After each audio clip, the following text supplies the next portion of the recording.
ইরানের আকাশে নতুন করে জ্বলতে শুরু করেছে আগুন। ২৪ ঘন্টায় ইসরায়েলের ২৮টি সামরিক বিমান গুঁড়িয়ে দেওয়ার দাবি করেছে তেহরান। মধ্যপ্রাচ্যের আকাশে ষষ্ঠ দিনেও টান টান উত্তেজনা বিরাজমান।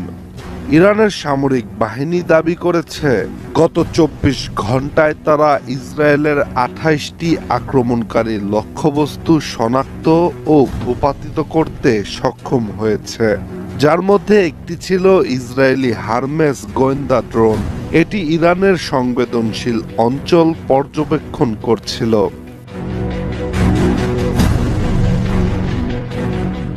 ইরানি সংবাদ মাধ্যম মেহের নিউজের একটি প্রতিবেদনেই এসব তথ্য উঠে এসছে।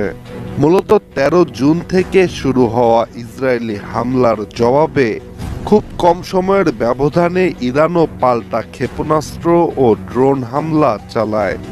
এরপর থেকেই উভয় পক্ষ পাল্টাপাল্টি আঘাত চালিয়ে যাচ্ছে। এ পর্যন্ত দুই দেশেই নিহত এবং আহতের খবর প্রকাশিত হলেও নিজেদের ক্ষয়ক্ষতির পরিমাণ সীমিত বলেই দাবি করছে ইরান ও ইসরায়েল।